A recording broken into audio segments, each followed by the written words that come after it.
Bonjour à tous, bienvenue sur cette vidéo. Je m'appelle Tiffany, je suis psychologue, thérapeute psychocorporelle et conseillère en fleurs de bac.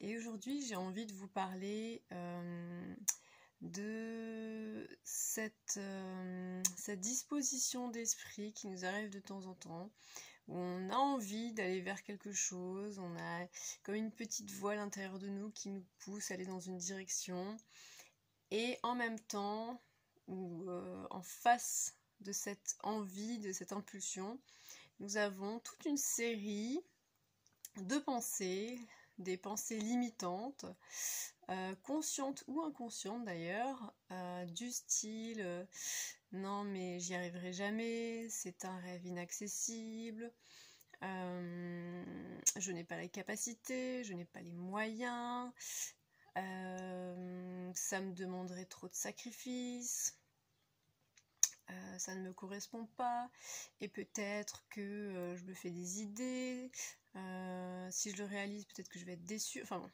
des tas de pensées un petit peu parasites comme ça, qui nous freinent, qui finalement nous empêchent d'aller vers ce qui nous ferait du bien, qui nous ferait plaisir.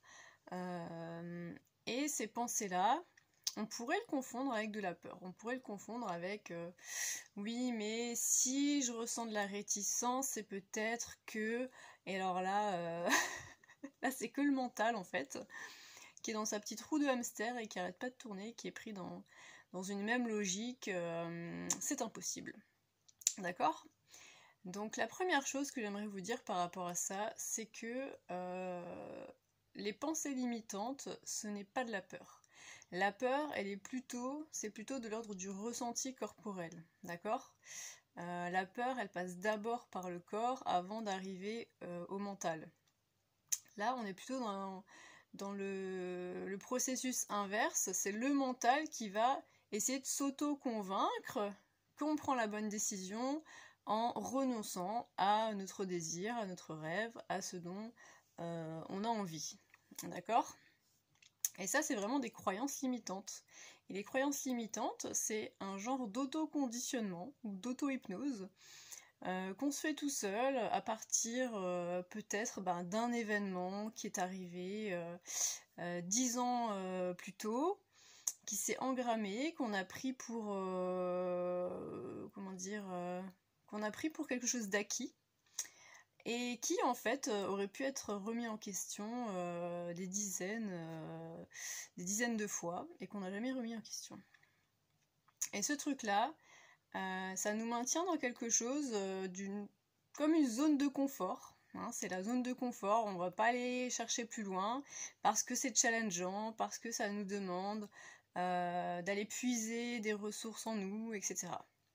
Et ce que je trouve intéressant moi dans cette situation de j'ai envie mais je n'ose pas finalement, c'est que toutes ces pensées, tous ces freins qui sont là, si on arrive à renverser ça dans l'énergie inverse, ça pourrait devenir autant de ressources pour aller de l'avant, pour justement construire petit à petit ce dont on rêve, et atteindre ses objectifs.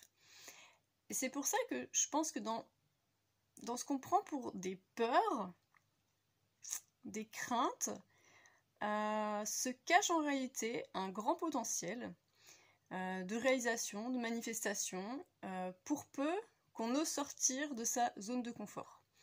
Je vous donne un exemple personnel. Quand j'étais enfant, j'étais très timide, mais vraiment très très très timide. Hein.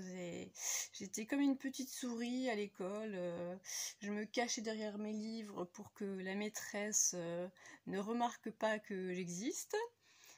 Et je suis tombée sur une institutrice en CM2 qui m'a dit non, mais toi tu vas venir là, tu vas réciter ta poésie devant toute la classe.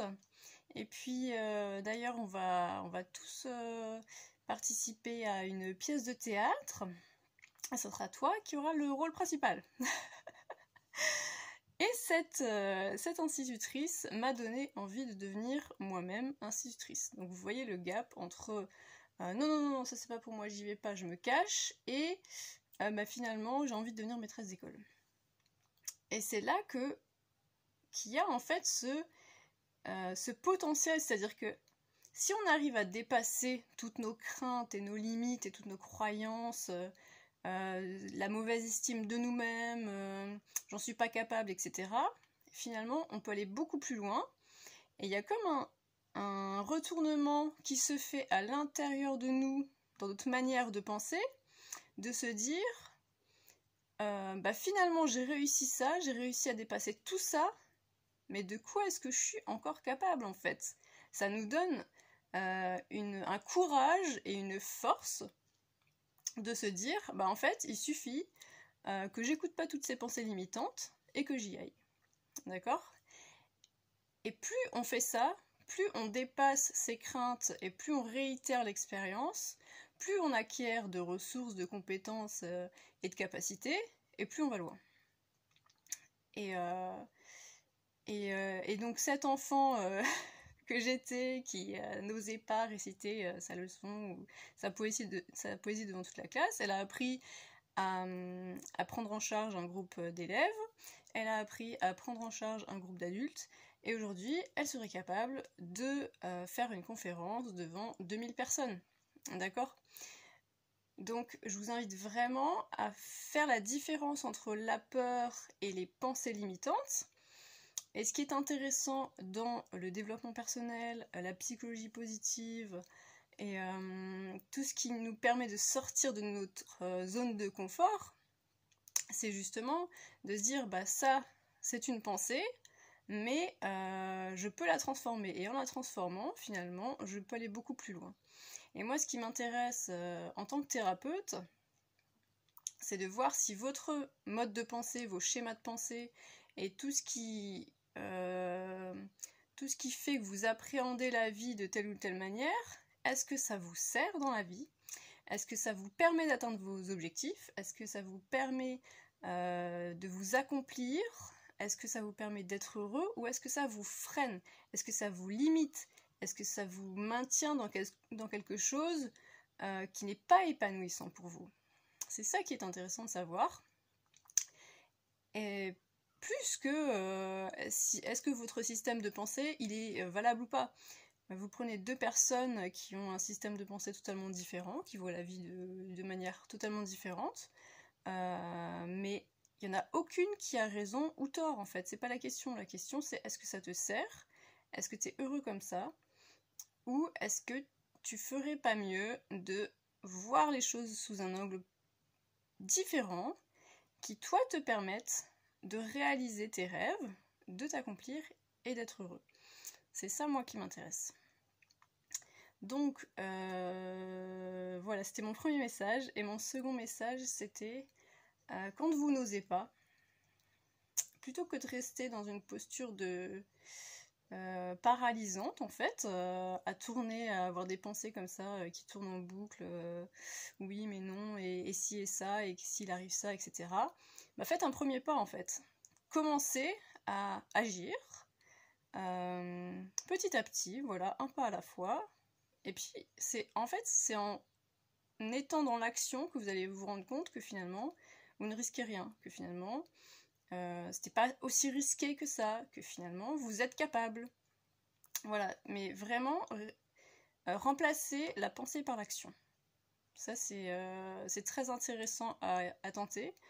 Tout le monde a expérimenté qu'on est très angoissé, enfin plus ou moins angoissé selon les personnes avant un examen par exemple, mais dès qu'on est dans l'action, dès qu'on a le sujet devant nous et qu'on commence à composer, bah là tout à coup tout notre stress s'évapore en fait, parce qu'on est dans l'action et que notre mental il est occupé, il est non pas occupé à élaborer des plans complètement pessimistes et limitants, mais il est dans l'action et focalisé sur un but. Voilà, c'était ma vidéo du jour. Alors, si vous aimez mes contenus, je vous invite à liker, commenter, pas commander, partager. Vous pouvez commander mon livre aussi, Se reconnecter à sa guidance intérieure, sortir de la manipulation. Et je propose des consultations par téléphone si ça vous intéresse, je vous mettrai le lien sous la vidéo. N'hésitez pas voilà, à faire appel à moi. Et je vous souhaite une très bonne journée. À bientôt.